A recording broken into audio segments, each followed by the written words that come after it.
Before sunrise, the fire is almost gone. Only a low red glow remains beneath a layer of gray ash. Around it, the lodge is still. Blankets and buffalo robes rise and fall with the slow breathing of the people asleep along the walls.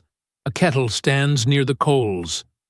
A pair of moccasins, stiff from yesterday's snow, waits close enough to soften in the warmth, but not so close that the leather will scorch. Outside, the valley is dark and white.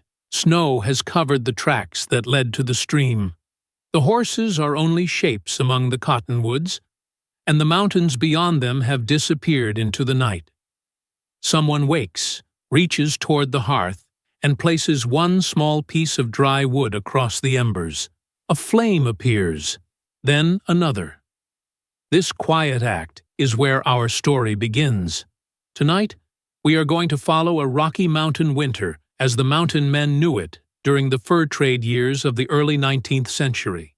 We will see how a winter camp was chosen, how it was built, how people ate, traveled, worked, rested, cared for their animals, and kept a small pocket of warmth alive through months of snow. Before we begin, let me know in the comments where you are listening from and what time it is there. And if you enjoy calm journeys into the everyday lives of people in the past, you can subscribe to join us for more nights like this one. What follows is not the diary of one man or the record of one particular camp. It is a winter reconstructed from the accounts of people who lived through seasons much like it. Trappers, hunters, camp keepers, traders, women, families, and native people whose labor and knowledge shaped life in the mountains.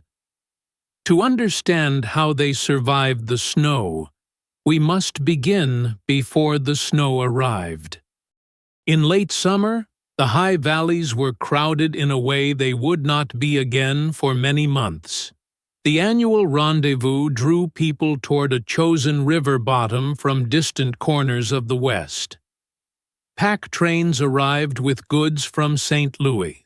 Trapping parties came down from mountain streams with bundles of beaver pelts. Shoshone, Bannock, Nez Perce, Salish, Crow, and people from other native nations came to trade horses, food, robes, hides, clothing, and information. French, English, Spanish, and several native languages could be heard around the same encampment. The popular picture of the mountain man is usually a solitary figure. He stands alone beneath an enormous sky, dressed from head to toe in fringed leather, a long rifle across his arm.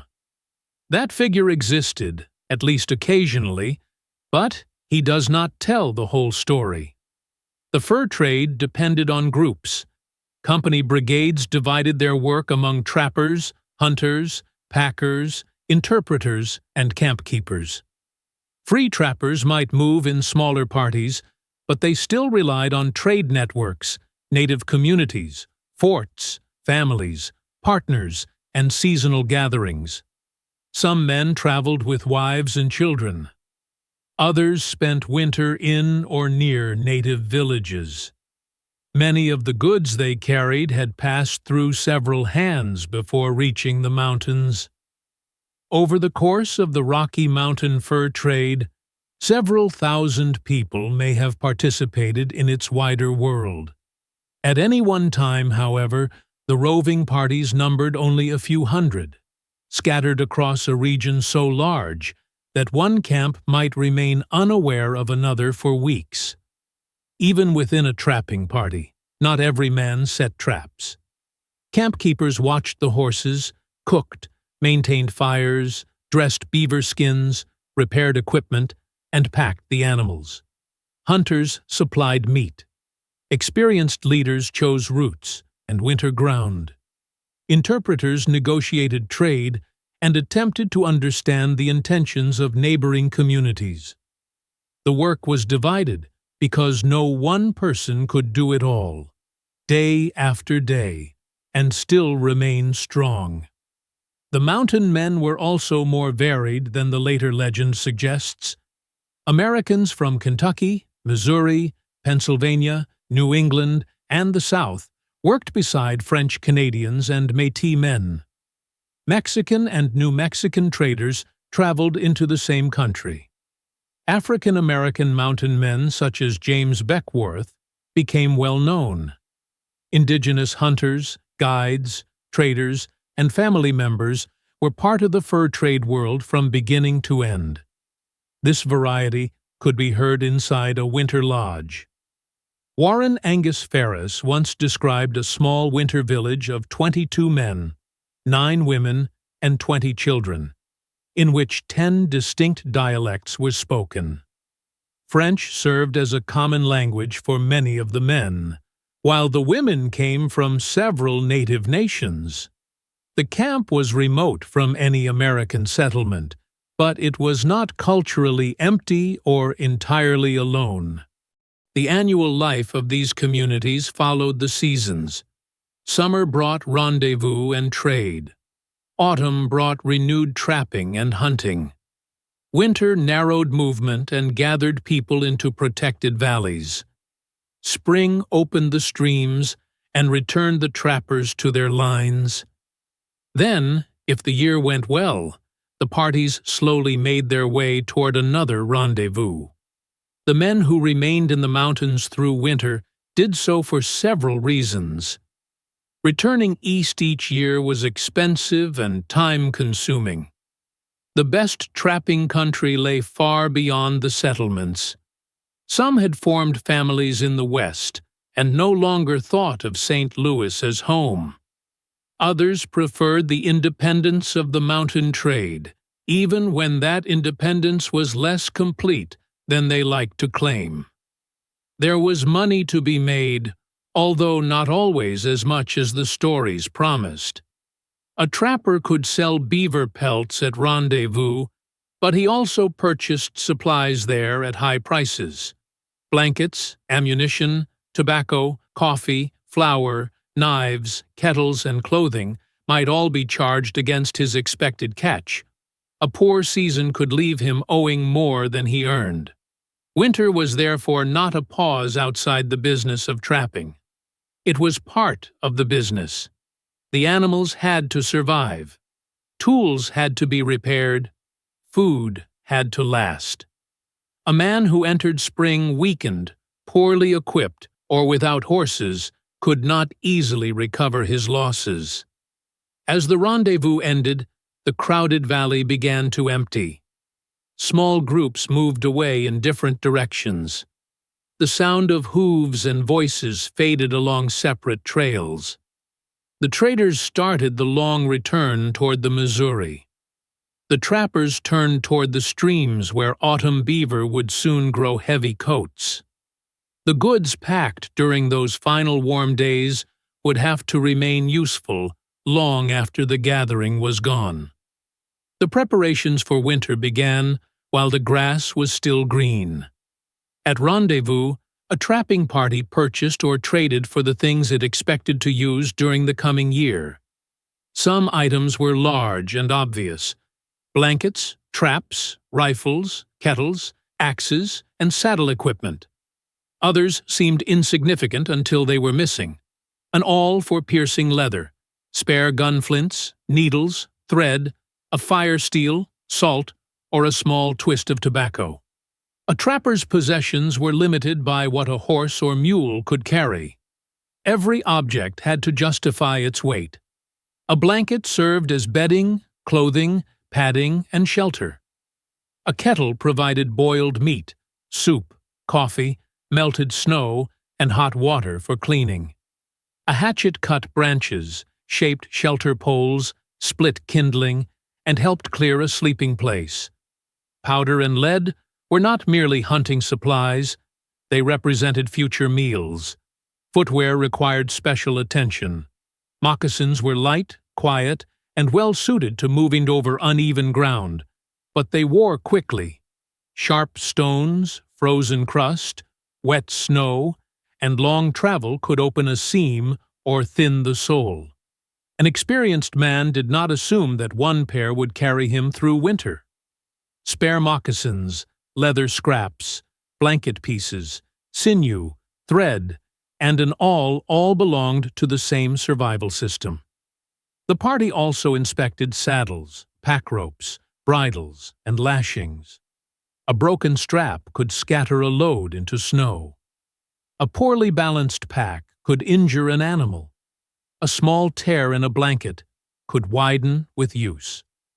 Repairs made in warm weather were easier than repairs made with numb fingers beside a winter trail. Once the rendezvous goods were divided and packed, the autumn work began.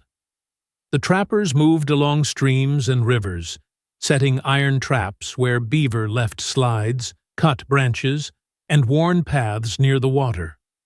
The work was wet, even before winter. A man might wade into cold water to place a trap, anchor it, and arrange bait or scent. He returned later to check the set, sometimes finding nothing, sometimes finding the trap sprung, and sometimes finding the heavy animal that represented part of his year's income. Beaver pelts had to be skinned, cleaned, stretched, dried, and packed. Camp keepers helped with much of this work while also tending the horses and preparing meals.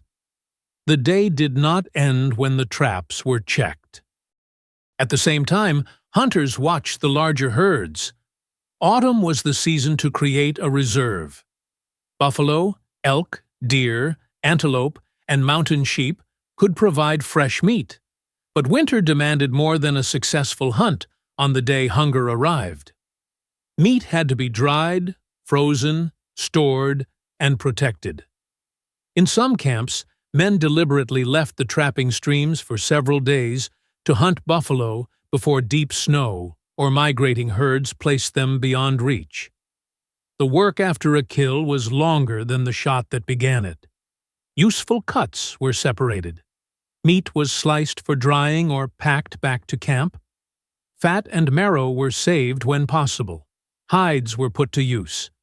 Ravens, magpies, wolves, and other scavengers had to be discouraged from the supply. A rack of drying meat made winter feel less uncertain. It did not make winter certain. As September moved toward October, the signs of change became more frequent. Frost remained later in shaded grass. Thin ice appeared along the quiet edges of streams. Horses breathed clouds into the early air. The sun crossed a shorter path above the valley, and evening arrived before all the day's work seemed finished. Animal movement changed as well. Some herds left the higher country. Beaver activity shifted. Birds gathered or disappeared. Men who knew a region watched these changes closely, not because every sign predicted a storm, but because many small signs together revealed that the season was closing. The party had to decide when to continue trapping and when to begin withdrawing toward winter ground. Staying too long on a productive stream might add more pelts, but it could also leave men and animals trapped by an early storm. Leaving too soon meant abandoning income that might not return in spring. There was no calendar date that solved the problem. In some valleys, a warm spell reopened water after an early freeze. In others, snow settled deeply and did not leave. The decision belonged to experience, local knowledge, observation, and luck. By late autumn, the loads had changed. Beaver pelts and dried meat now shared space with blankets, traps, tools, and household goods. The horses moved more slowly beneath the weight.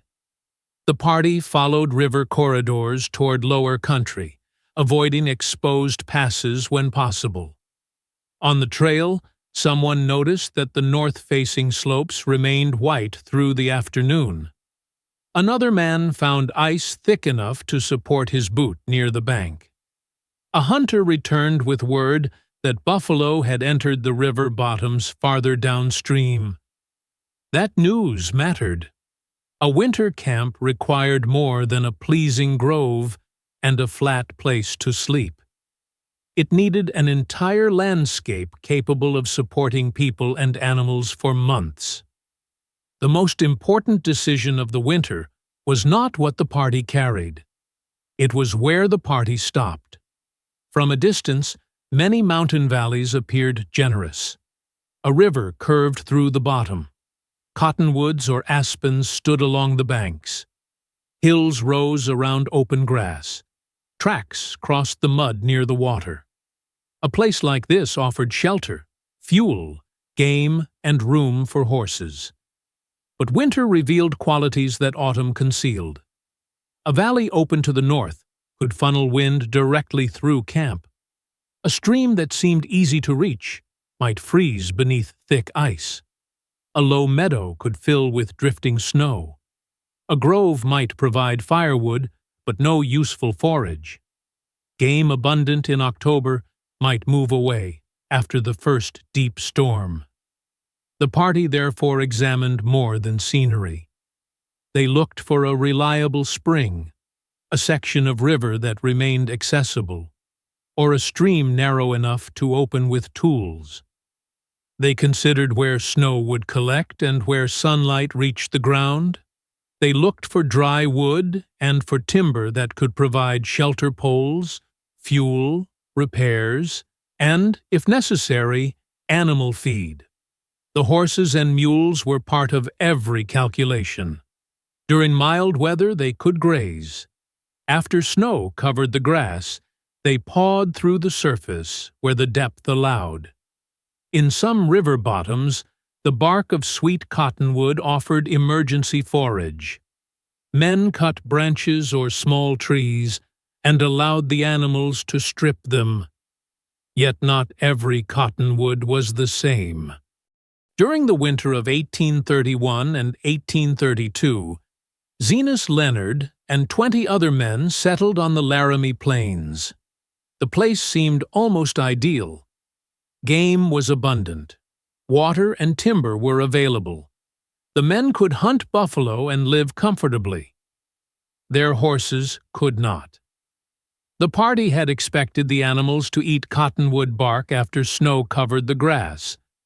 Only after winter settled in did they discover that the local trees were a bitter variety the horses refused. One by one, most of the animals weakened and died. The men continued to eat well. They welcomed the new year with roasted buffalo hump, joking, and rifle shooting. Their own shelter and food system remained intact, even as their transportation system disappeared around them. The lesson was quiet and severe. A winter camp could satisfy nearly every human need, and still fail in one essential way. Our representative party chooses more carefully. The valley lies below the highest passes, where a river bends through a broad stand of cottonwood and willow. A spring rises near the base of a low ridge. Its water moves steadily enough that ice forms around the edges without sealing it completely. Tracks show that deer pass between the timber and the open hills. Farther down the river, buffalo have entered the bottomland.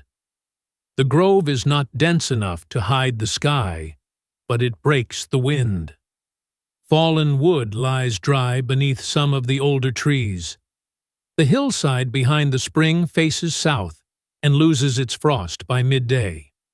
There are signs that people have used the place before.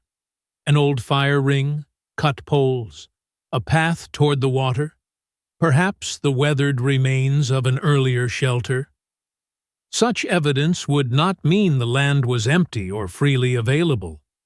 The valleys of the Rockies were known, traveled, hunted, and inhabited by native nations long before American fur companies entered them. A party choosing winter ground also had to understand whose country it occupied, what relationships existed there, and whether trade, permission, avoidance, or negotiation would be required. Some mountain men had family ties within those communities. Others relied on interpreters or established partnerships. A camp that ignored local politics could be well supplied and still be unsafe. The party spends part of a day examining the valley. A hunter follows tracks along the river and finds fresh deer sign. Two campkeepers inspect the spring and the nearby wood. Someone cuts a piece of cottonwood bark, smells it, tastes it, and compares the tree with the sweet-barked variety used in other winters. The horses are turned loose under watch and begin cropping the remaining grass. By afternoon, the decision has been made. The camp will stand in the grove a little above the river, close enough to water but beyond the lowest ground. The lodges will face away from the prevailing wind. Firewood will be gathered before snow covers it. Meat racks will stand where smoke and movement discourage scavengers. The animals will graze on one side of the valley first, preserving the other side for later. The choice does not guarantee survival. Nothing could do that.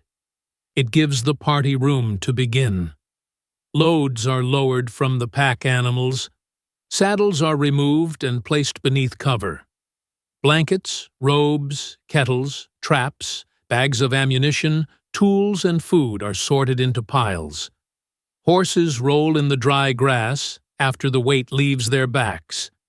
For the first time in many weeks, the party is no longer traveling toward a camp. It is standing inside the place that must become one. Every remaining hour of mild weather is now valuable.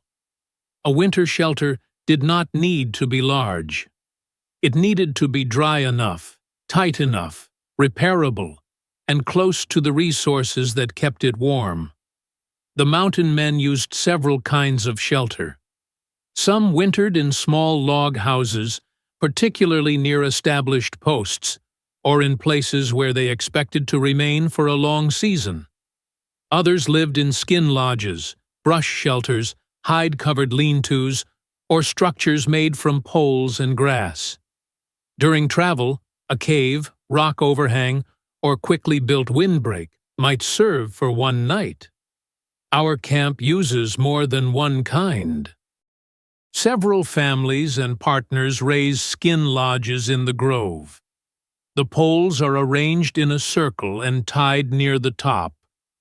Covers of prepared hide are drawn around them and secured. The openings are turned to reduce the direct force of the wind. Upper flaps can be adjusted to guide smoke away from the center fire. Nearby, a few men begin a small log structure.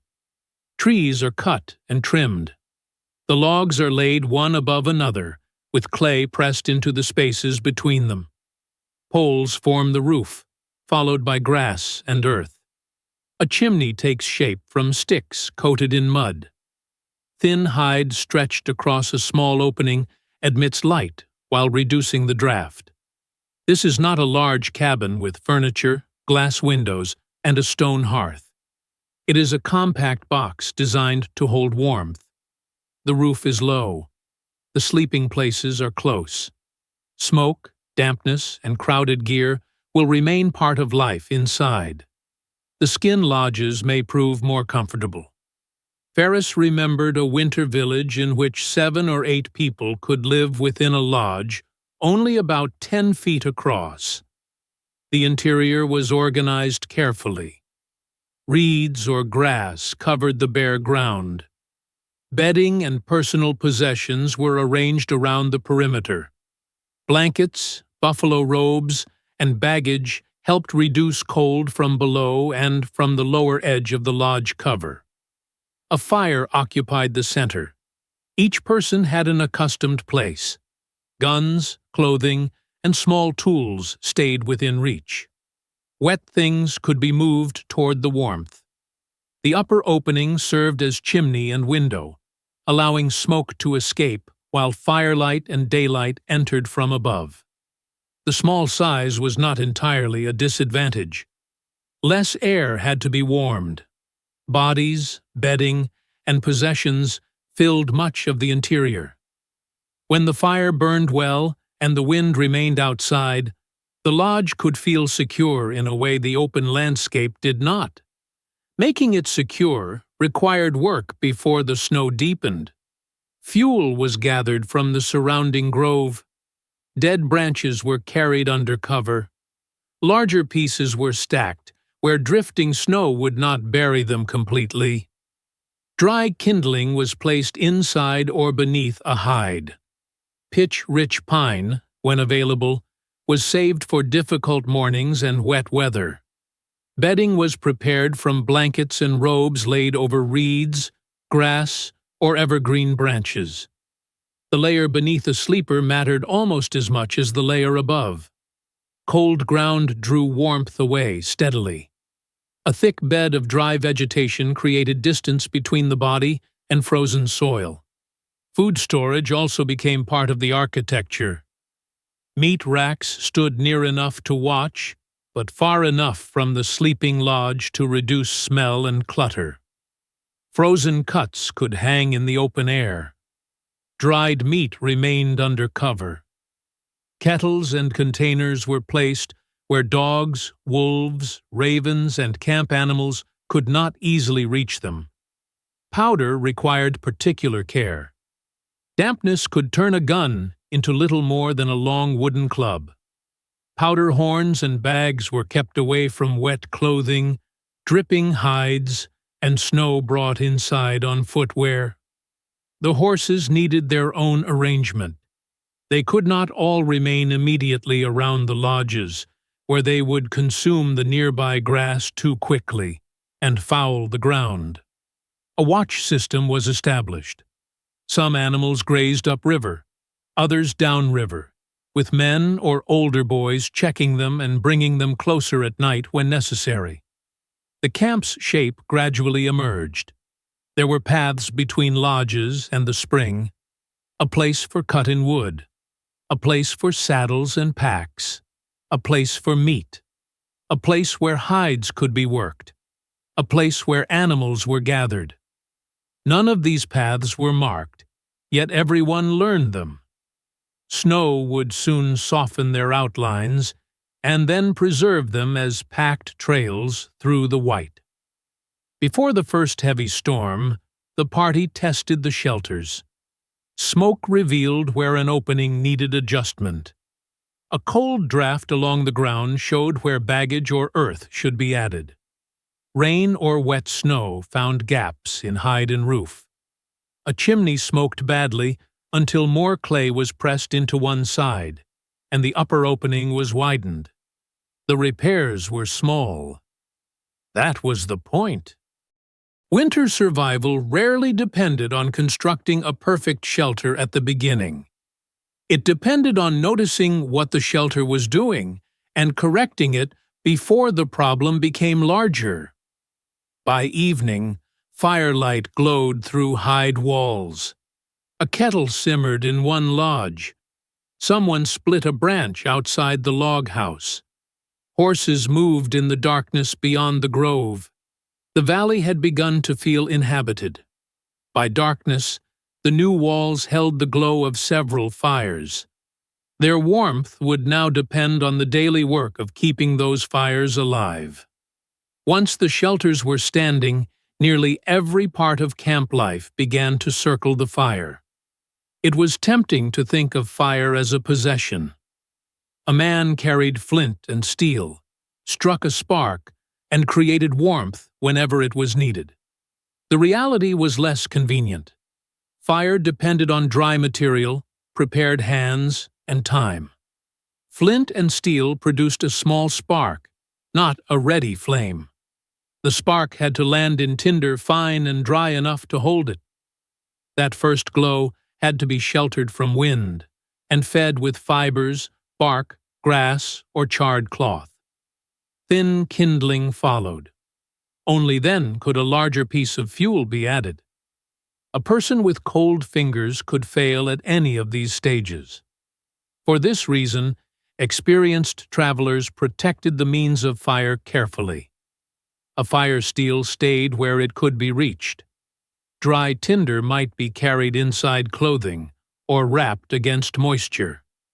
Pitch-rich pine was saved because it caught readily and burned with a bright, resinous flame. At winter quarters, the camp did not normally begin from nothing each morning. Coals were preserved through the night. Ash insulated them. A carefully arranged hardwood ember might remain alive after the visible flames disappeared. The person who woke first did not need to perform a dramatic act. He brushed ash aside, placed dry splinters near the red center, and breathed gently until the glow spread. A lodge without living coals was not doomed. Flint and steel remained available. A neighbor could share fire. Yet rebuilding from cold tinder required more effort, especially before sunrise.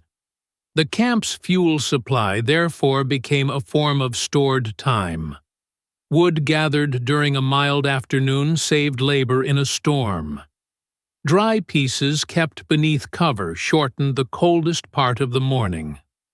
A bundle placed near the entrance meant that no one had to search in darkness when the fire settled unexpectedly. Different fuel produced different results. Dry aspen could burn brightly and illuminate the lodge. Cottonwood was abundant in river bottoms but often burned quickly. Pine and fir offered resinous kindling and longer heat when dry. Green wood smoked. Rotten wood sometimes produced little more than sparks and ash. Travelers above timberline or on open plains used what the country offered. Sagebrush burned fast. Dried buffalo dung could provide cooking heat where wood was absent. Neither created the deep bed of coals available in a wooded winter camp. The daily fuel requirement was larger than it first appeared.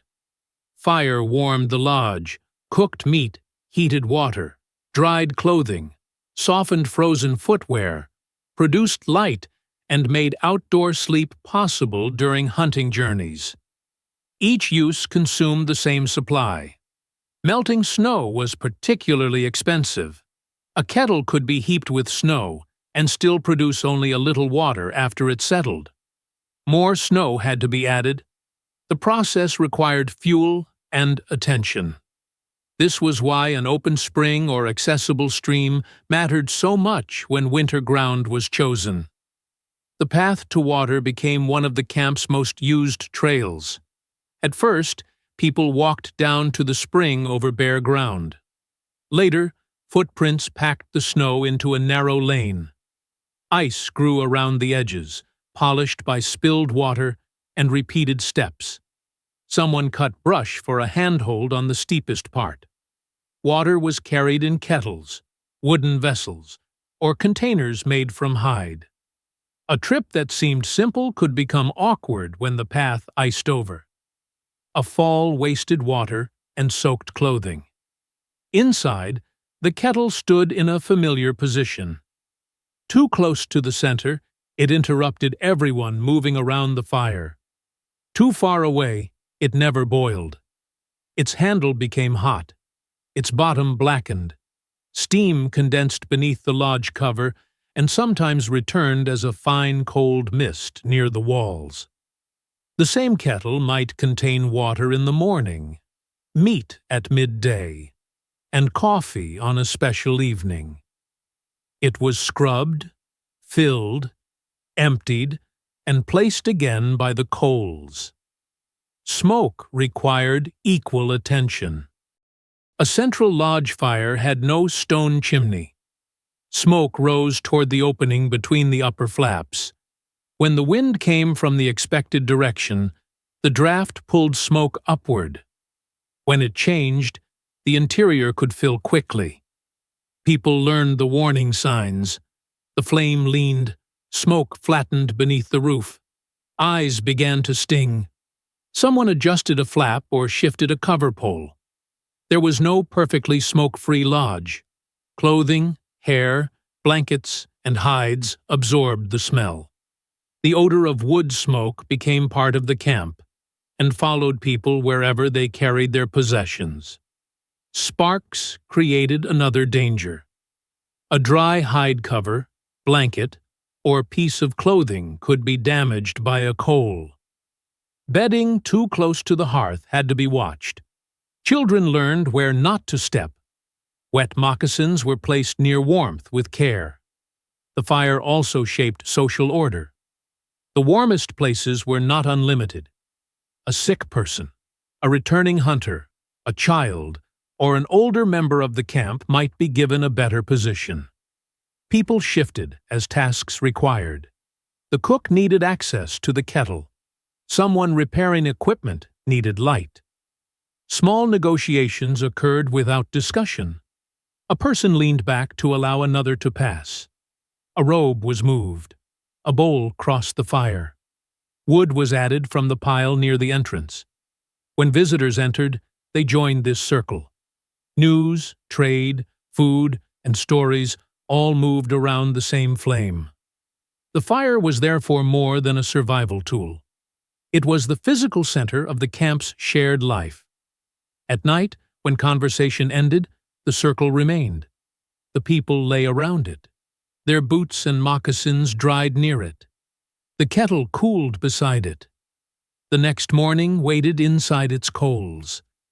The camp had built walls against the winter. The fire made those walls a home. Warmth began with dryness. This was not always easy in a world of river crossings, wet snow, leather footwear, perspiration, and shelters heated by open fires. The clothing worn by mountain men was more varied than later pictures suggest. Some garments were made from dressed hides. Others were purchased through the trade: cotton and flannel shirts, wool blanket coats, cloth trousers, felt hats, knit caps, and ready-made leather clothing. A man might wear a calico shirt beneath a blanket capote, with leather trousers, wool or hide leggings, and moccasins on his feet. The capote was especially useful. Cut from heavy wool blanket material, it reached below the hips or toward the knees and could close around the body against wind. Some had hoods. Wool retained usefulness in damp conditions better than many hide garments, and the loose cut allowed additional layers beneath it. Leather still had advantages. It resisted brush, wore well, and could be repaired with materials available in camp. But wet hide became heavy. Buffalo robe coats that were wonderfully warm in dry cold could stiffen badly after soaking. Footwear demanded attention every day. A winter morning began near the fire. Moccasins left from the previous day might be stiff enough that they could not immediately be worn. They were moved carefully toward the heat. Too far away, they remained frozen. Too close, and the leather could shrink, harden, or burn. Pieces of old blanket were wrapped around the feet. Dry grass, hair-on hide, or additional cloth might be used for insulation depending on what was available. Then, the softened moccasins were pulled on and tied. The spare pair remained important. A man leaving camp for a winter hunt carried extra footwear because the pair on his feet might become wet, torn, or frozen. The spare pair was not a luxury. It was a second chance to keep moving. Inside the lodge, clothing rotated through several stages: worn, wet, drying, repaired, and ready. A capote hung from a pole. Leggings steamed near the upper heat. A shirt was spread, where smoke and warmth could reach it. Someone pushed an awl through the edge of a moccasin and drew thread or sinew after it. These actions repeated so often that they became part of the sound of winter quarters. The scrape of leather, the tap of a tool, the low pull of thread through a hole. At night, blankets and buffalo robes formed the main defense against cold. People slept close to the fire and close to one another. In a small lodge, the body heat of several occupants mattered. Bedding was shared, overlapped, and arranged to block drafts. Someone usually woke during the night. The fire settled. A log shifted. Wind changed direction and pushed smoke downward. A sleeper near the entrance pulled a robe higher. Another reached out and added wood. The goal was not to maintain summer warmth. The interior could still be cold. Water might freeze near the edge of the lodge. Frost could form above sleeping heads. The goal was to remain warm enough to rest, wake, and work again. Fire management followed its own rhythm. Large flames were not always desirable. They consumed fuel quickly and could fill the lodge with smoke. A low, steady fire provided useful heat and coals for cooking. Aspen or cottonwood burned differently from resinous pine. Dry wood gave more predictable warmth than green branches. Dried buffalo dung, sagebrush, and other fuel might be used when timber was scarce during travel.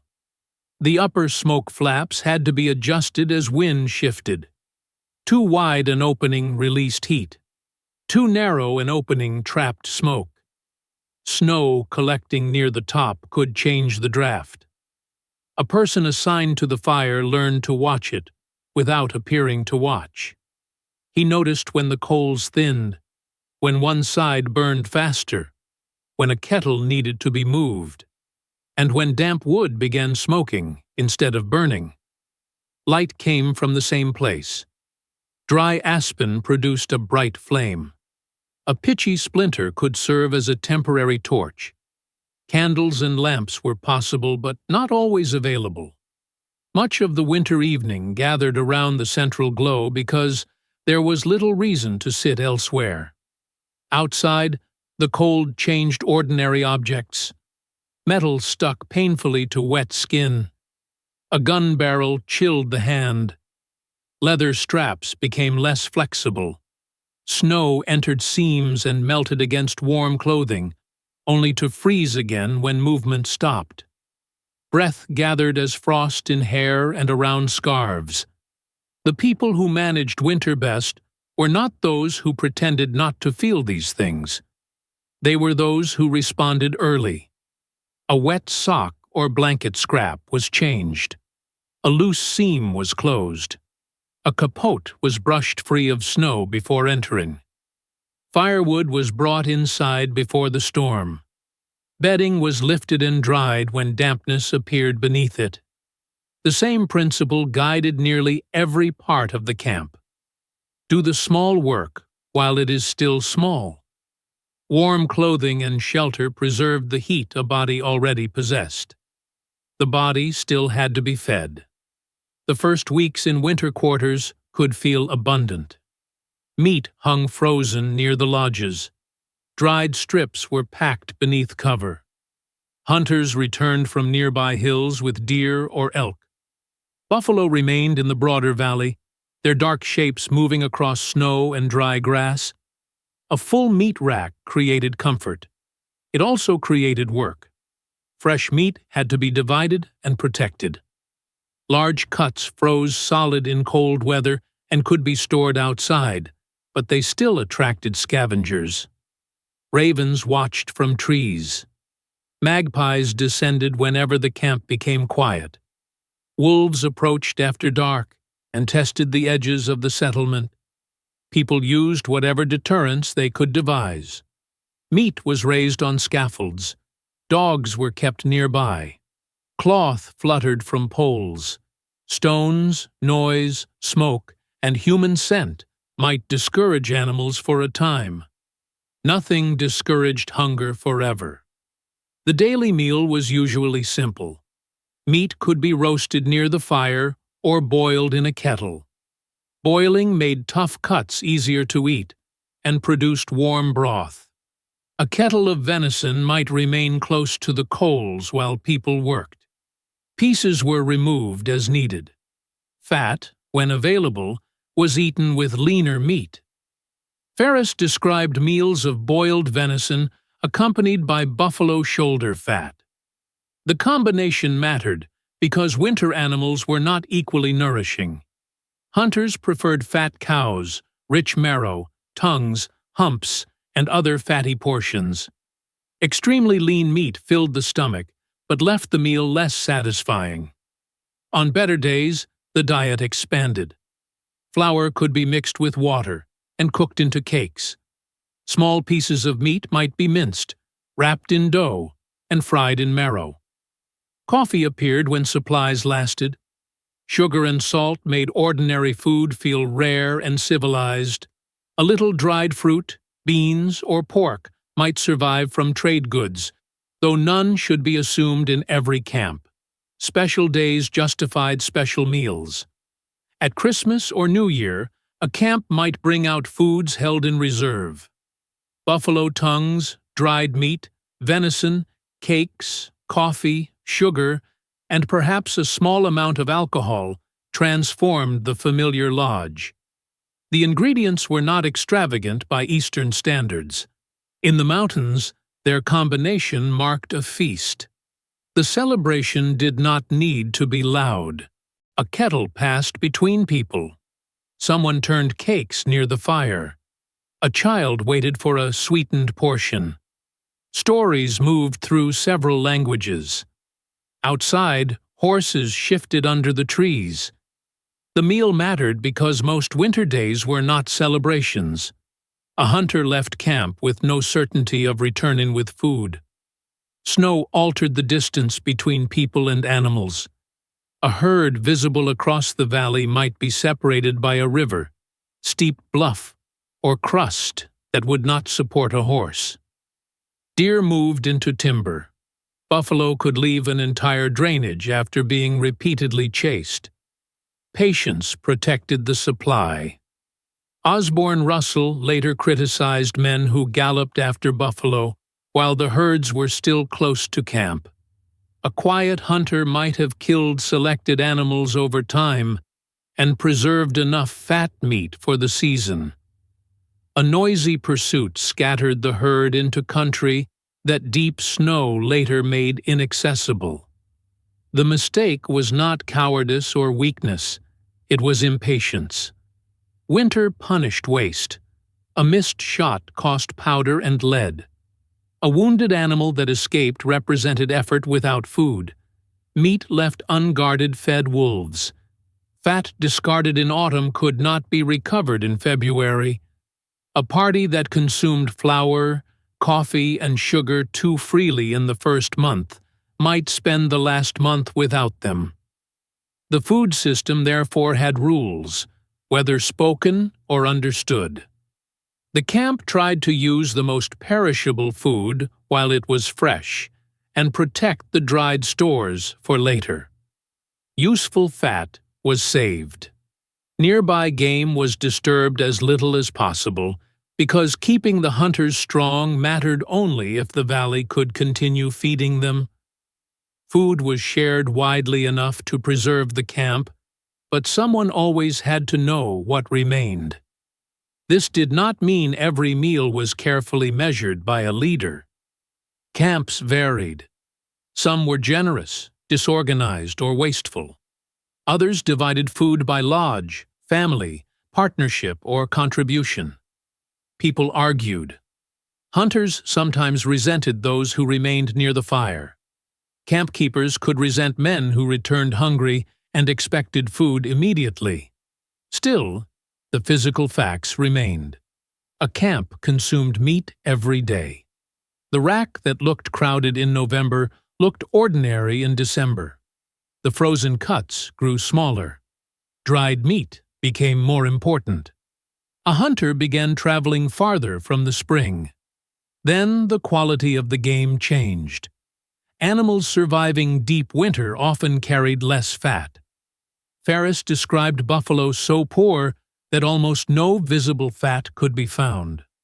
Russell remembered camps reduced to lean bull meat after better animals moved away. This was not the dramatic disappearance of all food. It was a narrowing. Meals became less rich. Broth grew thinner.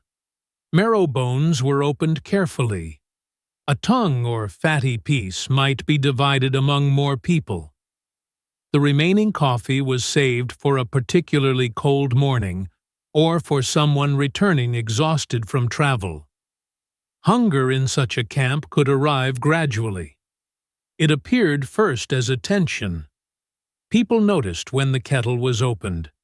They watched the hunter's approach. They understood the meaning of an empty pack before he spoke. Yet many winter camps did not starve. They adjusted. Hunters changed direction. Native hunters with better local knowledge might be asked to help. A nearby community traded meat or information. A party moved part of its camp closer to game.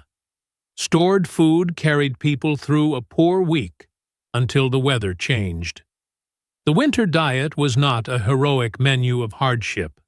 It was a daily negotiation between what had been prepared, what could still be found, and what everyone hoped would last. The people were not the only mouths depending on the valley. Beyond the lodge, the horses had begun digging through the snow. The camp's stored food was never allowed to become the only plan. Even when meat remained on the rack, hunters continued to watch the nearby country. A fresh kill preserved the dried supply. It might provide fat that older meat no longer contained. It also revealed where animals had moved since the last storm.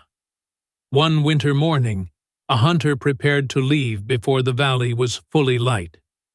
He did not dress all at once. The process began beside the fire. The moccasins worn the previous day had softened enough to bend. He inspected the repaired seam, wrapped dry pieces of blanket around his feet, and tied the footwear firmly. Leggings covered the lower legs. A capote closed over his shirt and other layers. His equipment was arranged on the ground. The gun had been cleaned the night before. He checked the flint and the edge that struck the steel. Powder remained dry inside the horn. Lead balls and patching material sat in the shooting pouch. He carried a knife and a small hatchet. Flint, steel, and tinder were wrapped against snow. 1 or 2 blankets were rolled behind his shoulders. The extra pair of moccasins remained dry inside the bundle. Food for the day was modest. Dried meat, perhaps a piece of cold-cooked meat, and no more flour or coffee than necessary. Snowshoes waited outside. The hunter stepped from the lodge into the gray morning and fastened them over his footwear. Their rawhide webbing was stiff in the cold. He adjusted the bindings and tested each foot before moving away. The trail through camp was packed hard. Beyond the last lodge, the snowshoes began doing their real work. The river provided the easiest route at first. Willows broke the wind. Animal tracks crossed the open places. Some were old, softened by drifting snow. Others held sharp edges. A deer had passed during the night. The hunter followed slowly. Tracks were not a straight road to the animal. They turned into cover, crossed their own path, and disappeared beneath wind-blown snow. The hunter also watched the air. Ravens sometimes revealed where animals or other hunters had been. A sudden fall of snow from a branch could mark movement in timber. He stopped often. Standing still allowed the valley's sounds to return after the creak of snowshoes. Wind moved across the upper trees. The river worked beneath ice. Somewhere ahead, brush shifted. A hurried person saw less. By mid-morning, the tracks climbed away from the river.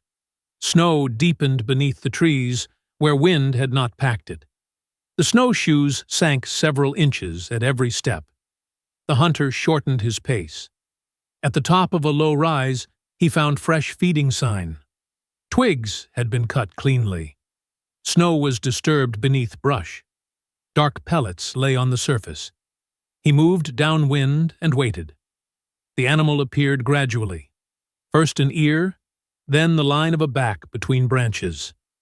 The shot, when it came, was the briefest part of the day. Smoke hung in the cold air. The sound moved across the valley and returned faintly from the opposite slope. Afterward came the work. The hunter reloaded before approaching.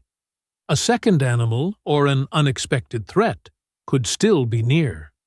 Then he moved to the deer, confirmed the result, and began dressing it. The details were practical rather than ceremonial. A knife had to remain clean enough to work.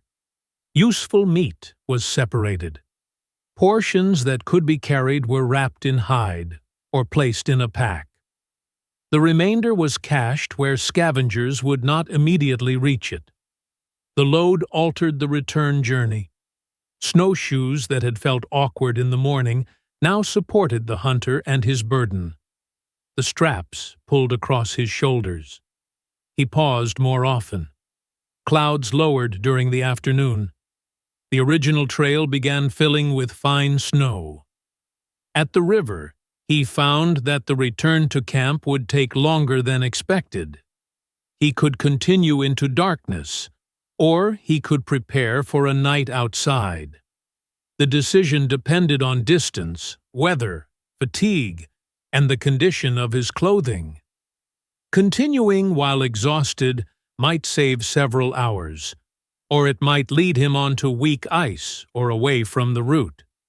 He chose a sheltered place near timber. Snow was cleared from an area between a fallen log and several fir trees. With the hatchet, he cut branches and laid them thickly over the ground. The green bed lifted his blankets above wet snow. Fire came next. He opened the protected tinder, struck sparks, and built the flame slowly. Small, dry twigs caught beneath a piece of resinous wood. Larger branches followed. The fire grew until it could dry clothing and provide heat through the first part of the night. The moccasins were removed. The blanket wrapping around his feet was damp and replaced. The spare pair allowed the worn footwear to dry without leaving him barefoot if he had to move suddenly. The wet pair remained near the fire where he could watch it. He ate a portion of dried meat and cut a small piece from the fresh supply. Snow melted in a kettle if he carried one.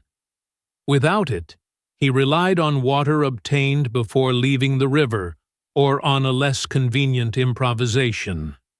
Night closed around the fire. Outdoor winter sleep was not the deep, quiet rest imagined in paintings.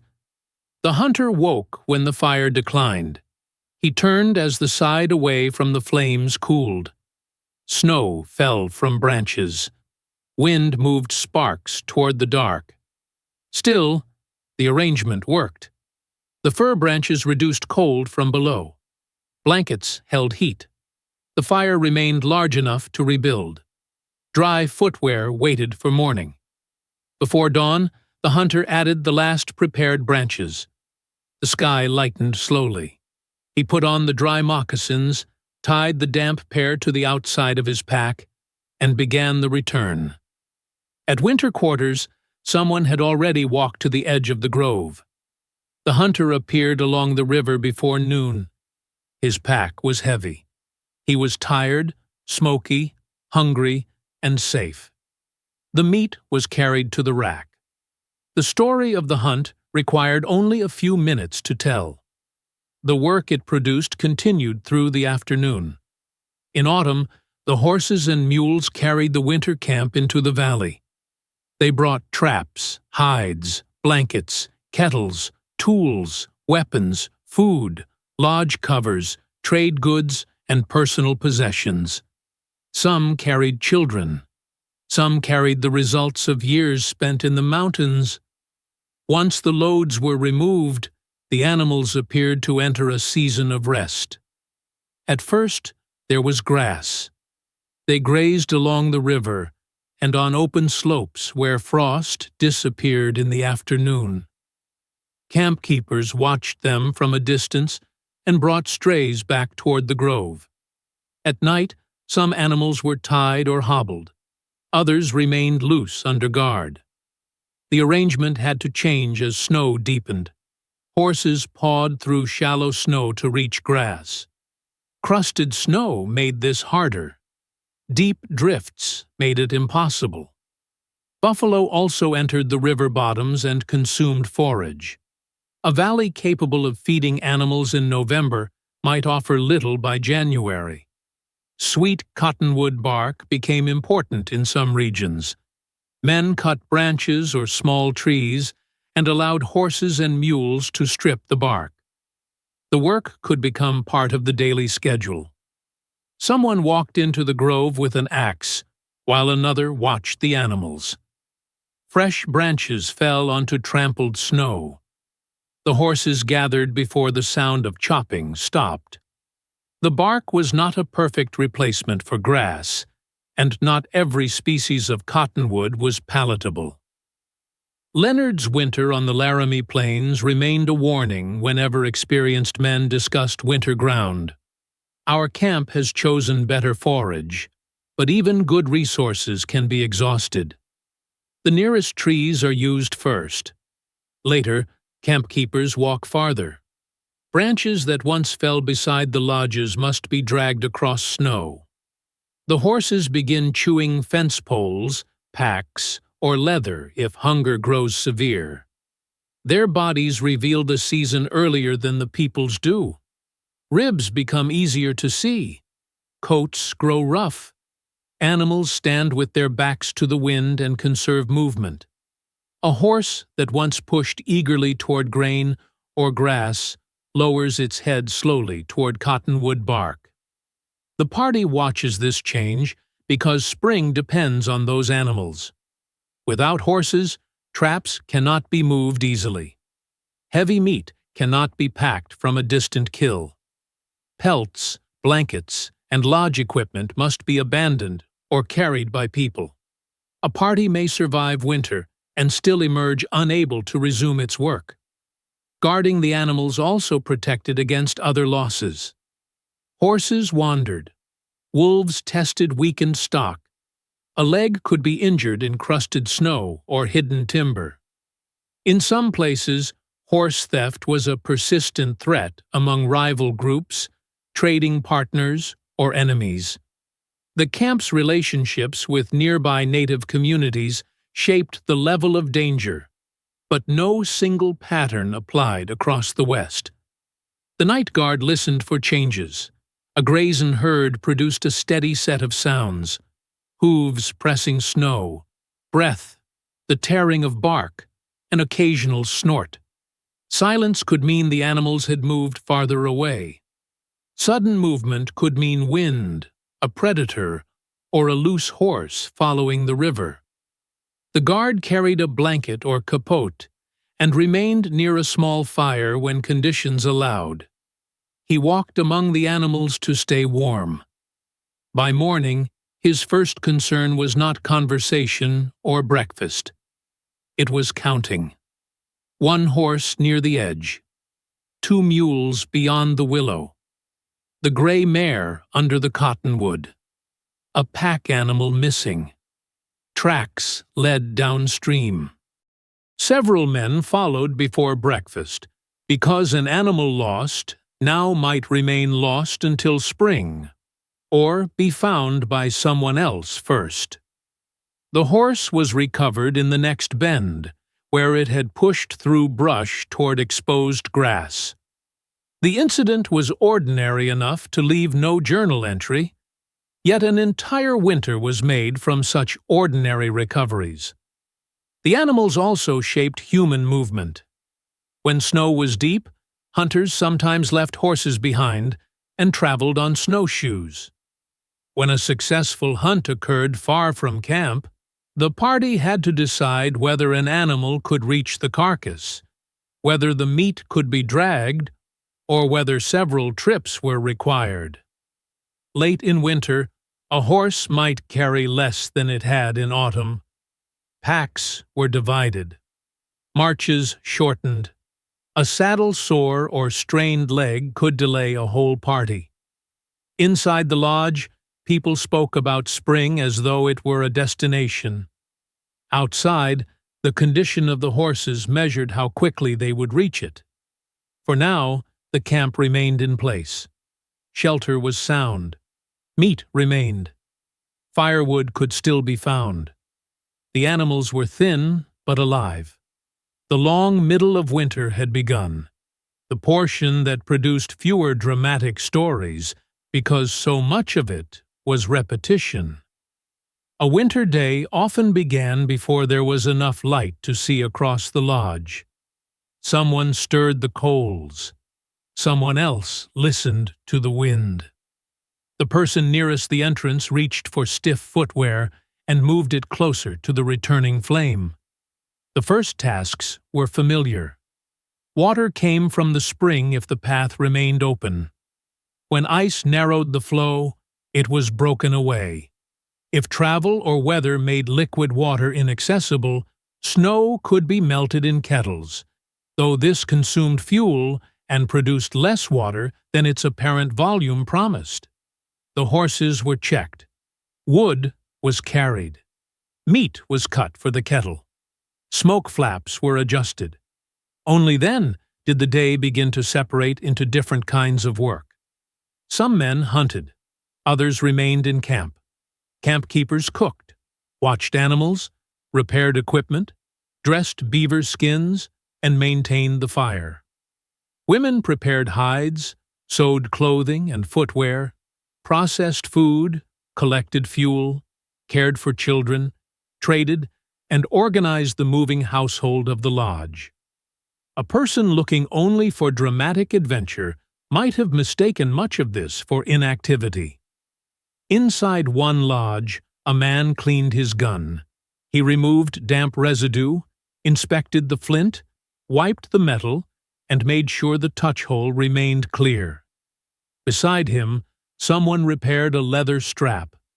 Across the fire, a woman softened a hide, drawing it back and forth with steady pressure.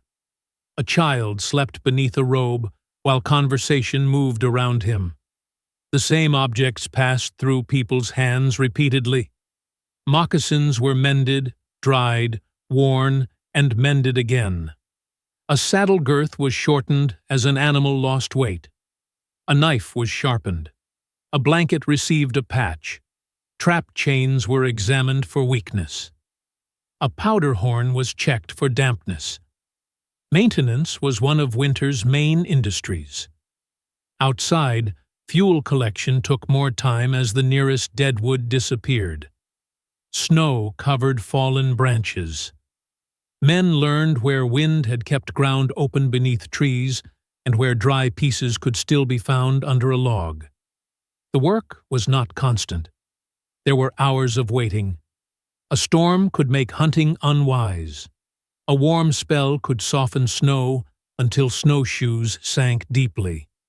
The animals might need watching but not active handling. Food might already be prepared. Then the lodge became a social world. People visited neighboring shelters. Pipes were filled. Cards appeared when a deck had survived. Stories from earlier years were retold, corrected, exaggerated, and retold again. A hunter described a pass in the Wind River Range. Someone else insisted the same pass lay farther south. A third person claimed both were wrong. Osborne Russell remembered winter discussions so persistent that the men jokingly called their gathering the Rocky Mountain College. They debated politics, religion, natural philosophy, and the meaning of events occurring in a world from which they were physically distant. In another winter, Russell and his companions read whatever books they possessed: Shakespeare, Byron, Scott, the Bible, and works on science and philosophy. The image is far removed from the speechless frontiersman of later fiction. A book in winter quarters had several lives. It could be read aloud by the best reader in the lodge. It could pass from hand to hand until the binding loosened. A passage could begin an argument that lasted longer than the reading itself. People who could not read still heard stories and ideas carried by those who could. Recreation took other forms. On mild days, men raced on foot, wrestled, played ball, shot at marks, or tested one another in feats of strength. Children played around the lodges. Dogs chased scraps and barked at movement beyond the camp. These moments should not be mistaken for complete ease. Boredom could sharpen irritability. Cramped quarters made privacy almost impossible. Smoke bothered eyes and lungs. A person's habits became impossible to ignore when everyone shared the same 10 feet of shelter. Arguments occurred. One man used too much wood. Another failed to return a borrowed tool. Someone left wet clothing where it dripped onto bedding. A hunter complained that camp work was neglected. A camp keeper complained that hunters received all the praise. Most disagreements ended because daily life required cooperation. People could move to another lodge, speak through a partner, or simply wait until anger cooled. Serious violence occurred in the fur trade, but the typical winter evening did not need a fight to remain human. There were also quieter hours. A person sat near the entrance and worked by daylight falling through the smoke opening. Snow slid from the lodge cover. The river made a low sound beneath ice. Someone outside called to the horses. The kettle lid lifted briefly and settled again. Day after day, the camp became familiar enough that people moved through it in darkness. A hand knew where the powder horn hung. A foot avoided the kettle. A sleeper reached for the edge of a robe without waking fully. This intimacy made winter quarters feel safe. It also revealed how many people it had taken to make one man's independence look solitary. The old legend places one man alone beside the fire. The real fire was surrounded by many hands. Evening arrived early enough that it became a second part of the day. The outdoor work slowed as light left the valley. Hunters returned or did not. Horses were gathered closer. Axes stopped. Smoke from the lodges became more visible against the darkening snow. Inside, the fire changed from a work fire to an evening fire. The kettle was brought nearer the center. Meat that had simmered through the afternoon was divided. Bowls, cups, or sharpened sticks passed between people. Those who had eaten first shifted back toward their bedding so others could reach the warmth. A returning hunter received a larger portion without much discussion. A child was given broth. Someone opened a small reserve of salt and used less than anyone would have used at home. The meal was not silent. News from the day came first. Fresh buffalo sign had been seen downstream. A horse had broken through crust but appeared uninjured. Snow on the northern trail was deeper than expected. A trap chain required repair. Then conversation loosened. A story began about an earlier rendezvous. One person remembered the year differently. Another corrected the location. Before long, the argument mattered more than the original event. Smoke drifted downward, and everyone leaned away until the flap was adjusted. Near the entrance, a camp keeper repaired a pack strap. He warmed the leather between his hands and tested the old hole with an awl. Across the fire, a woman cut the shape of a new moccasin from prepared hide, measuring it against the wearer's foot. The work continued through the conversation. A book appeared in one lodge. Its pages were worn, and its cover damaged. The person who owned it had read parts of it many times, but it remained new to someone else. A passage was read aloud in the uneven light. The words came from a place far removed from the mountains. A battlefield? A royal court, a ship at sea, or a city street. For a few minutes, the lodge contained two worlds. Not everyone listened closely. One person smoked, another repaired a flint edge, a child played with a piece of cord. The reader paused to explain an unfamiliar phrase. Discussion followed. A political question from the settlements became an argument about authority in camp. A biblical passage led to competing interpretations. A description of an ancient country invited comparisons with the Rockies. The men of Russell's Rocky Mountain College did not agree simply because they shared a fire. Their debates could be vigorous, comic, and repetitive. The value lay partly in having something larger than weather and food to consider. Other evenings were less intellectual. Cards were played on a blanket spread over knees. Tobacco smoke mixed with wood smoke.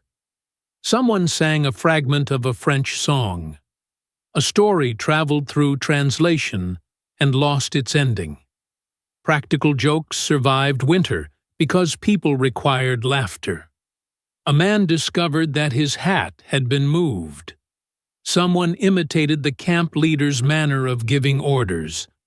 A boastful hunting story grew more impossible each time another speaker repeated it. The laughter faded naturally. As the evening lengthened, work was put away. Sharp tools were placed where no one would roll onto them. Powder and firearms remained dry and accessible. The kettle was emptied or moved from the strongest heat. The sleepers arranged themselves around the lodge. There was no private bedroom. A person turned toward the wall while another stepped over his bedding. Robes overlapped. Possessions formed small boundaries between sleeping places. Outside, the camp quieted in stages. One lodge still held conversation after another had gone dark. A dog barked once at the edge of the grove. The horse guard walked beyond the firelight. The central fire was reduced rather than abandoned. A large blaze would consume the night's fuel too quickly. Coals were arranged beneath heavier pieces of wood. Ash gathered around them. Someone checked the entrance and the smoke opening. Then the people lay down. The final sounds were ordinary. A blanket being pulled, the movement of a kettle, a branch settling in the fire, wind touching the lodge cover. The next day's survival had already begun inside the preparations of the night. Near the fire, a woman placed a worn moccasin against a piece of softened hide. She marked its shape, widened the new sole enough to hold winter wrapping, and began piercing the seam with an awl. By morning, the hunter who wore it would step into the snow carrying local materials, inherited technique, trade goods, and another person's labor. Nothing about the finished moccasin announced how many forms of knowledge it contained. The same was true of nearly everything that made the winter camp function. Some of those connections became most visible when visitors arrived on the trail. A winter visitor could be recognized first by tracks, then by dogs, horses, or a distant figure between the cottonwoods. Camp residents watched before deciding how to receive the approach. Visitors might be relatives, trading partners, company men, native hunters, messengers, or people seeking food and shelter. They might stay for an hour or several weeks. Hospitality carried practical meaning. A person arriving cold was placed near the fire. Wet footwear was removed. Food and news were exchanged before detailed business. The visitor described the route behind him, where snow had drifted, where river ice remained weak, where game had been found, and which camps were still occupied. Such information changed decisions. A hunter who had planned to travel north might wait. A party low on food might send people toward a reported herd. Horse guards might become more careful after hearing of theft farther downriver. Trade followed. A blanket could be exchanged for food. Powder and lead could be traded for a robe. A horse might require several goods and a long negotiation. The practical value of an object changed according to the season. Coffee nearly finished in one camp might be abundant in another. A serviceable pair of moccasins mattered more in February than a decorative item that had seemed desirable at rendezvous. Not every exchange was equal or friendly. Fur companies often charged extreme prices. Alcohol damaged negotiations and communities. People concealed information, argued over value, and used kinship or debt to create obligations. Still, the winter economy did more than move goods. It moved knowledge and allowed camps to adjust before conditions forced them to do so. The people who entered the Rocky Mountains with American fur companies did not enter an unknown and empty wilderness. They entered homelands. Native nations had traveled the valleys, crossed the passes, hunted seasonal ranges, managed relationships, exchanged goods, and developed technologies suited to the region for generations. Trails used by trappers often followed much older routes. Winter ground was known. Animal movements were understood. Shelters, clothing, food preparation, and snow travel reflected knowledge already present in the West. Mountain men learned through observation, trade, marriage, partnership, imitation, dependence, and sometimes painful failure. The moccasins drying beside the fire did not originate with an American fur company. Neither did the skin lodge, the preparation of buffalo robes, many methods of hide working, or the detailed local knowledge needed to move through a particular valley in winter. The exchange was not simple or equal. Fur companies brought guns, metal tools, cloth, kettles, beads, tobacco, alcohol, and global commercial demands. Native communities traded for some of these goods while also attempting to protect land, horses, hunting ranges, political authority, and family interests. Cooperation could exist beside exploitation. Marriage could create affection and kinship, while also serving commercial strategy. Trade could benefit both sides and still occur under unequal pressure. The winter camp itself reflected these relationships. Some trappers had native wives and children. Their households connected company men to extended families and communities. Women translated, negotiated, prepared hides, made clothing, maintained lodges, processed meat, packed animals, and carried knowledge between cultural worlds. Their labor was not an accessory to the men's work. It made the work possible. A buffalo hide did not become a soft robe by itself. It required scraping, cleaning, stretching, softening, smoking, and repeated handling. A lodge cover had to be prepared, repaired, moved, and raised. Moccasins had to be cut to fit the wearer and replaced as they wore through. Meat had to be dried before it spoiled. Children had to be cared for while every other task continued. Ferris described women performing all of this work, though his language often carried the prejudices of his time. Read carefully, his account reveals not idleness around heroic hunters, but an enormous domestic and economic system operating beside the trap line. Russell once wintered in a lodge maintained by a Salish woman married to a French trapper. He noted the order with which she arranged the household and cared for the possessions entrusted to her. His admiration was unusual, mainly because male writers so often took this work for granted. Indigenous hunters also supplied camps directly. When company hunters struggled, native hunters might be hired or asked to help. Guides identified routes and river crossings. Traders brought food, clothing, horses, and information. A party might learn that buffalo had entered another valley or that a pass had closed under snow. The word knowledge can sound abstract. In camp, it appeared as small decisions. Which side of the valley held snow longest? Which cottonwood would horses eat? Where did elk move after a storm? How should a lodge face when the wind came downriver? How wide should a moccasin be cut to allow blanket wrapping beneath it? Which route crossed a ridge without entering the deepest drifts? No one person possessed every answer. The camp survived by combining knowledge held by different people. This did not eliminate conflict with native nations. Horse theft, territorial competition, retaliation, and violence were part of the fur trade world. Alliances shifted. A nation friendly to one company or family might oppose another. Some mountain men committed severe violence and carried racist assumptions into every encounter.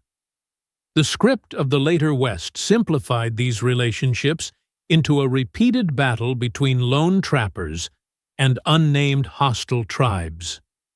The historical world was more difficult to summarize. A man might trade with one community, marry into another, fear a third, and carry information learned from all three.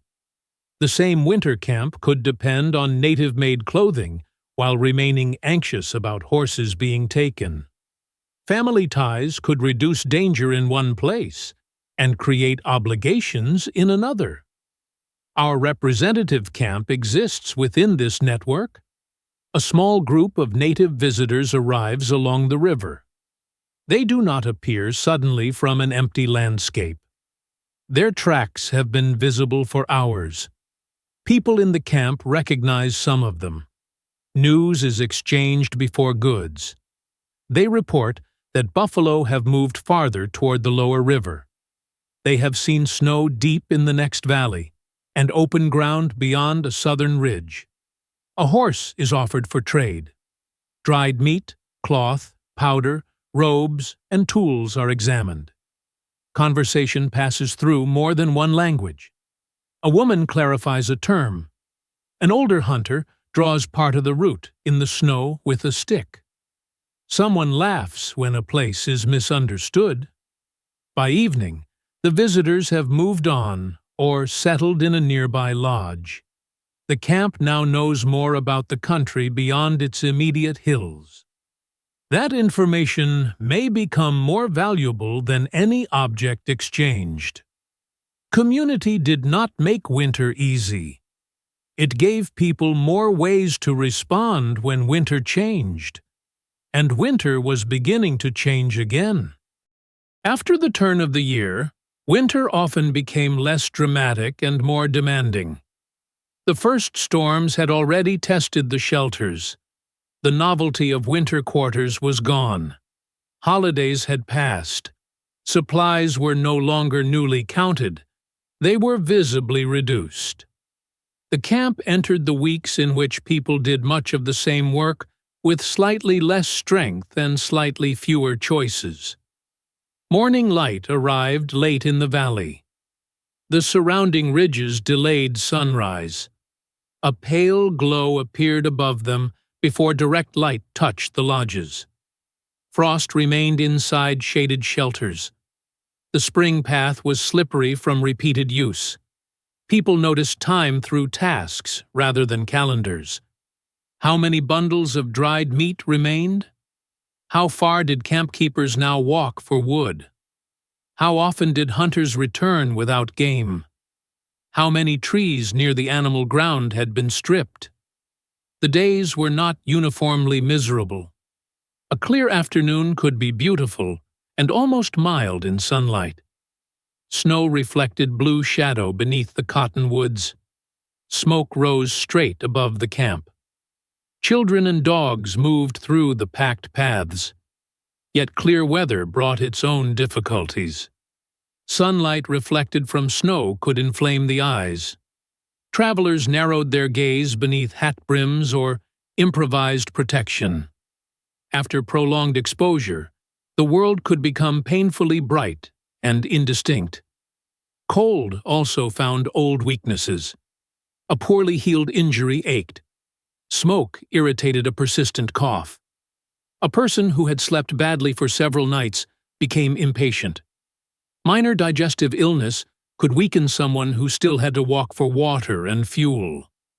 The camp possessed few reliable medical remedies by modern standards. People rested when work allowed.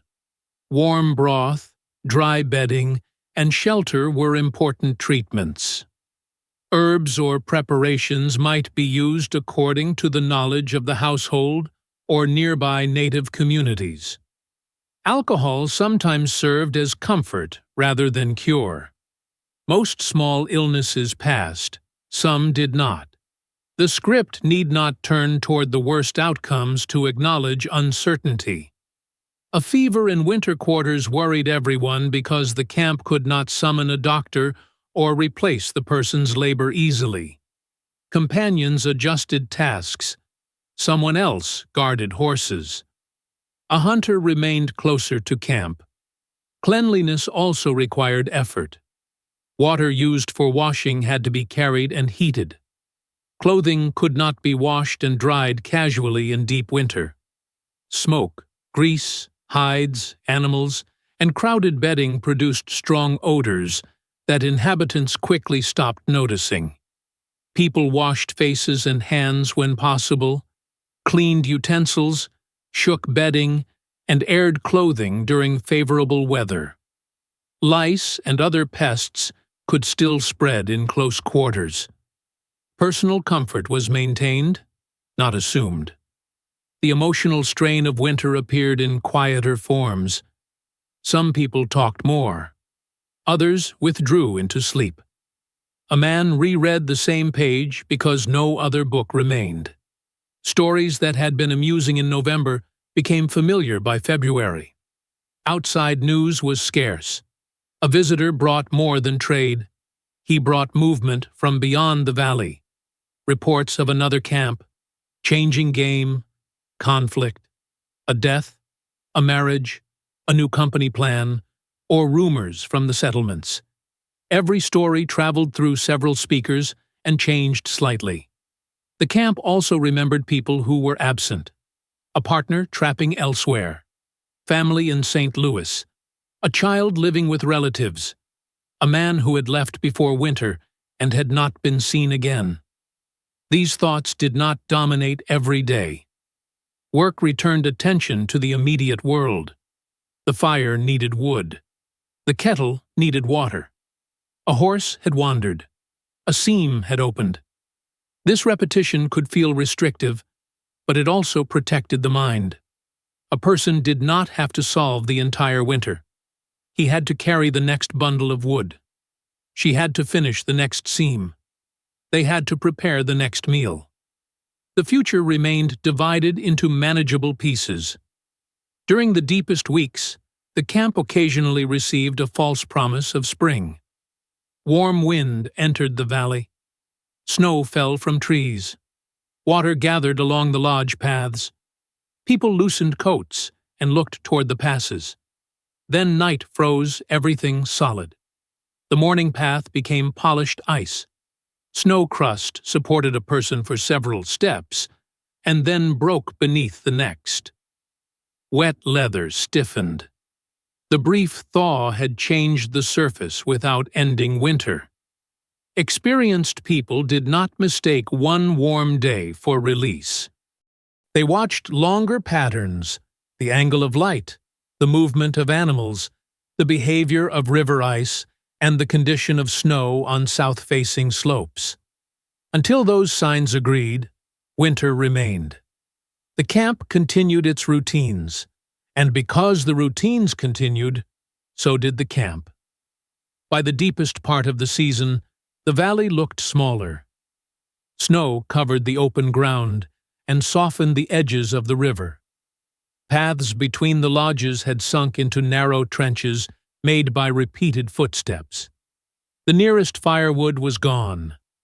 Horses traveled farther along the cottonwoods for forage. The mountains were still present, but they seemed less reachable. A route crossed in October might now require snowshoes, careful timing, and several days. A bluff that had been dry became a wall of drifted snow. The river, once a road through the valley, alternated between solid ice, open current, and dangerous hidden edges. Movement had to be chosen carefully. Snowshoes spread a person's weight across a wider surface. Their frames, laced with rawhide, allowed travel over snow that would otherwise swallow each step. They did not make winter walking effortless. Fresh powder collected on the frames. Wet spring-like snow clung heavily. A steep side slope twisted the ankles. Brush caught the webbing. On a long day, the muscles of the legs and hips tired in unfamiliar ways.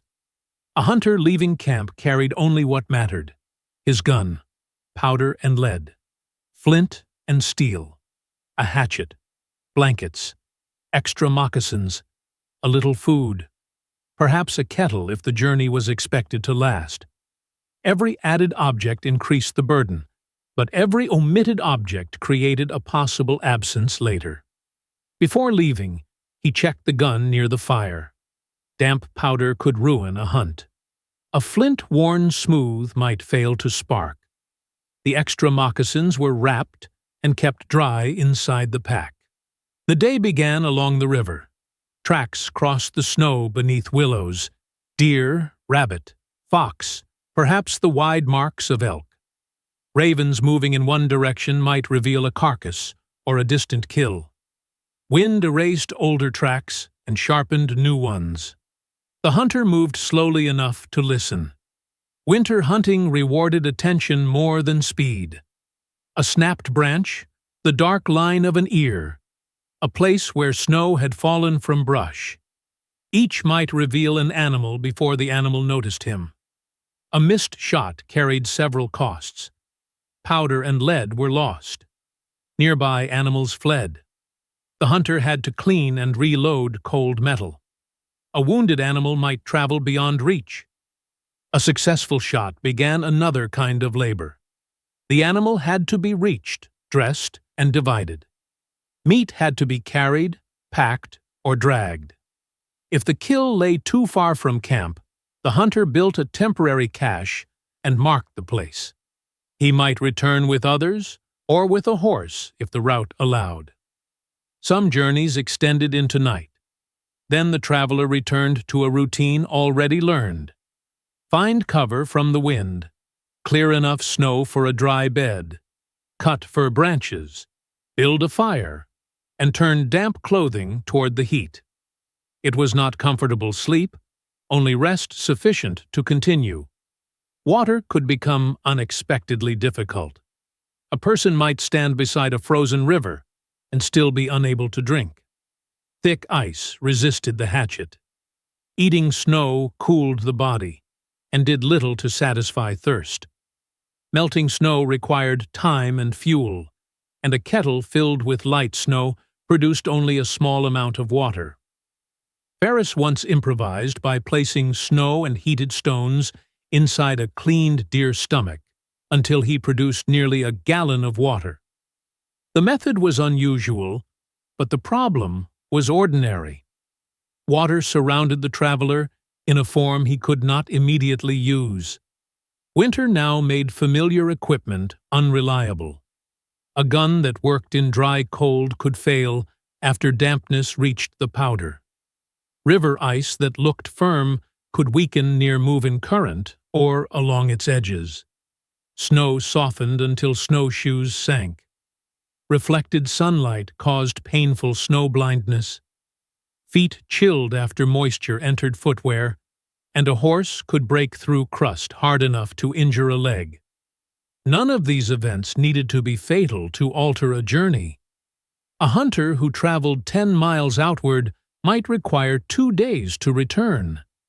A damaged moccasin reduced his pace.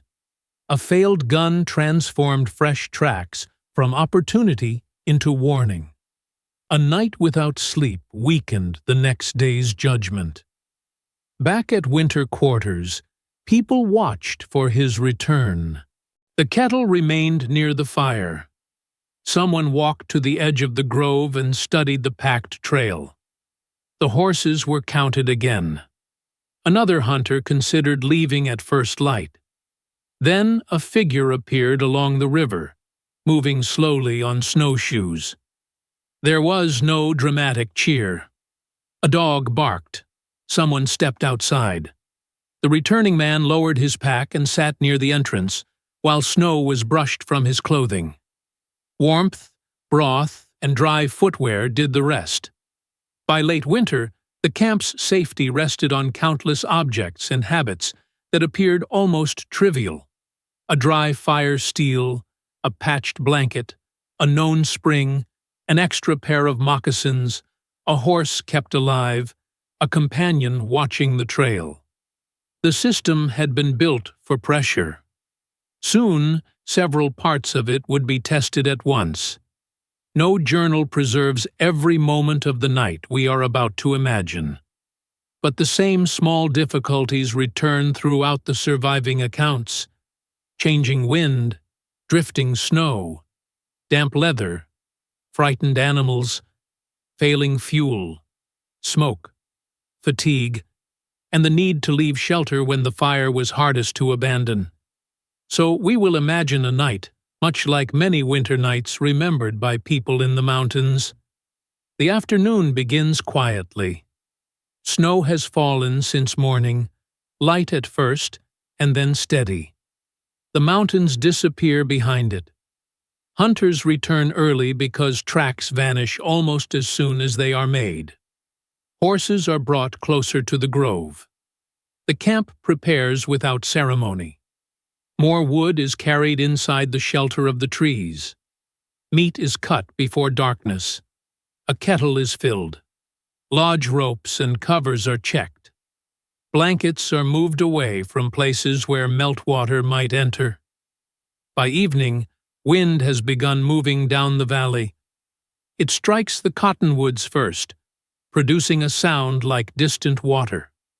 Snow lifts from branches and sweeps across the openings between lodges. The animals turn away from it. Inside, the central fire burns low and steady. People eat from the kettle. Wet clothing hangs above shoulder height, where warm air rises toward the smoke opening. The first problem is smoke. A shift in wind presses air against the lodge and forces smoke downward. Eyes begin watering. Someone reaches up with a pole and adjusts the upper flap. For a few minutes, the draft improves. Then snow gathers along one side of the opening. The smoke descends again. A person near the entrance wraps a capote around his shoulders and steps outside. The cold enters briefly behind him.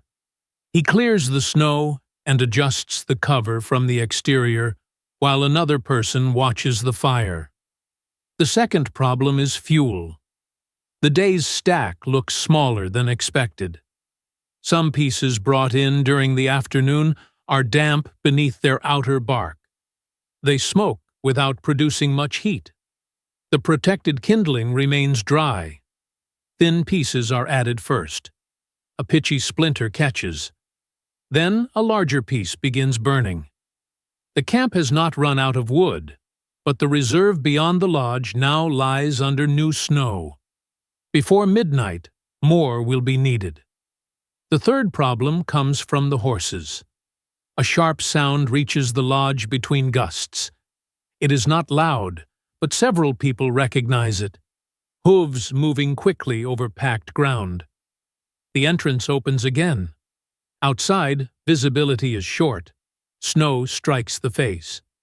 The horses nearest camp stand close together, but one animal is missing. A loose line trails across the ground. Two people follow the tracks, because one person may need help bringing the animal back. No clear moon is visible, but snow reflects the faint light from the lodges. The nearest cottonwoods appear as dark shapes through the storm. A hatchet hangs at one belt. Both people wear capotes and extra wrapping around their feet. The tracks lead toward the river. The horse has not run far. It stands among willows, frightened by wind and unable to decide whether to continue. One person approaches from the side, while the other blocks the route downstream. The animal is led back slowly. On the return, they stop at the protected wood stack. Snow is brushed aside. Several dry pieces are carried beneath their arms and dragged behind them. Inside the lodge, another small problem has appeared. One pair of damp moccasins was hung too close to the fire. The edge of the leather has begun to darken and curl. Someone smells it before flame appears. The footwear is moved, examined, and set farther away. The damage is minor. The stitching will need repair in the morning. This is how the night continues. Not as one great disaster, but as a sequence of adjustments. Clear the smoke opening. Add dry fuel. Bring back the horse. Move the leather. Close the entrance. Count the blankets. Listen again. The people nearest the fire sleep first. Those along the wall pull robes over their shoulders. Wind presses the lodge cover inward and then releases it. Snow hisses against hide. Someone remains awake longer than planned. He watches the coals and turns one piece of wood. He hears the kettle settle as it cools. The horse outside gives a low call and is answered by another. The storm does not end suddenly. It weakens in stages. The wind becomes less frequent. Snow falls more vertically. Smoke rises cleanly through the opening. Near morning, the fire again becomes a bed of coals. A sleeper wakes because the cold has reached his feet. He extends a hand, finds the dry wood brought in from the stack, and places one piece across the embers. A flame appears, then another. Morning arrives without a victory speech. The camp has lost no person and no animal. A pair of moccasins needs repair. More wood must be uncovered. The paths between lodges have disappeared. Everyone begins again. That is the quiet meaning of survival in winter quarters. The system did not prevent every problem. It kept small problems from joining together long enough to become a catastrophe. Winter did not leave the valley in one day. For weeks, it appeared to change its mind. A warm afternoon softened the snow near the lodge. That night, the surface froze hard again. Sunlight reached the southern slope and exposed a strip of brown grass. A storm covered it 2 days later. Still, the signs accumulated. The lodge remained light a little longer in the evening. Water became audible beneath the river ice. Snow near the cottonwoods changed from dry powder to heavy crystals that clung to moccasins. The horses noticed first. They moved toward open patches along the hillside and cropped grass that had been buried since early winter. They remained thin, but their attention shifted away from cottonwood bark. A mare rolled on exposed ground and rose with mud on her coat. Birds appeared more often around the river. Tracks changed as animals left sheltered bottoms and moved toward higher country. Buffalo began dispersing from the places where the camp had watched them through winter. Spring created new difficulties. Morning crust sometimes supported a horse, allowing quick travel across snow. By afternoon, the same animal broke through at every step. Trails turned to mud. Rivers rose beneath weakening ice.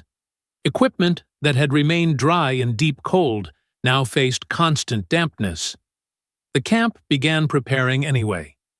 Traps were brought into daylight and inspected. Chains were repaired, Packs and saddles were adjusted to fit animals that had lost weight. Robes were dried. Clothing was patched for the spring hunt. People sorted possessions into 3 groups: necessary, useful, and impossible to carry. Winter quarters had allowed objects to accumulate. Pieces of wood, old bedding, damaged tools, broken containers, scraps of hide, and worn-out footwear had found places around the lodges. Travel required decisions. A kettle was worth carrying. A cracked wooden bowl might not be. A worn blanket could still serve as pack padding. A broken trap required repair or abandonment. The horses could not carry the same loads they had carried in autumn. Packs were divided more carefully. The first march would be short. The party would move toward lower, open ground before attempting difficult passes. The shelters also changed meaning. For months, the lodge had been the center of the world. Its paths, sleeping places, smoke stains, and familiar sounds defined daily life. Now the cover was loosened. Bedding was shaken and rolled. Poles were lowered. A skin lodge could travel again. The small log structure remained. Its chimney was cold. The hide window moved slightly in the spring wind. Someone removed useful pieces of equipment and left the rest. The house might serve another party, decay into the earth, or be scattered by weather. The final fire burned for breakfast. The kettle produced one more meal. Moccasins were tied. Capotes were packed or worn. Saddles were placed on thinner backs. Before leaving, people checked the spring, the meat rack, and the place where wood had been stacked. These actions were no longer necessary. Habit completed them anyway. The party moved slowly along the river. Hooves pressed into softening snow. Packs shifted. A dog ran ahead and returned. Children looked back at the grove. The first day's distance was modest. Poor animals required short marches. High ground remained closed. Spring trapping would begin only when streams and travel allowed it. Behind them, the abandoned winter ground grew quiet. The paths between the lodges began to melt. Water moved through grass flattened beneath months of feet. The last fire faded to ash. The valley had not been conquered. It had permitted a small community to remain within it for a season, provided that the community continued paying attention. The mountain men survived winter through no single secret. They chose a valley before snow removed their choices. They gathered food while game remained close. They built shelters small enough to warm and flexible enough to repair. They watched their horses, protected dry fuel, carried extra moccasins, and kept powder away from dampness. They depended on companions. They depended on camp keepers who cooked, guarded animals, maintained fires, repaired gear, and completed the work that adventure stories often ignored. They depended on women who prepared hides, made clothing, organized lodges, preserved food, raised children, traded, interpreted, and carried entire households through the seasonal movement of the fur trade. They depended on native knowledge of roots, animals, weather, shelter, clothing, trade, and the particular character of each valley. They also depended on fortune. A storm could arrive early. Game could move. A horse could weaken. A gun could fail after becoming wet. A tree that looked useful could prove bitter and inedible to the animals. The difference between endurance and disaster often appeared in an object too ordinary to become a legend. An ember maintained through the night. A moccasin repaired before its seam opened completely. A kettle kept near the fire. A horse fed before it grew too weak to travel. A bundle of dry wood protected before the snow began. Winter was not defeated in one heroic moment. It was endured through hundreds of small acts, repeated until the river moved again beneath the spring light. And somewhere behind the departing party, in a grove of cottonwoods beside the water, the last trace of smoke disappeared into the morning air.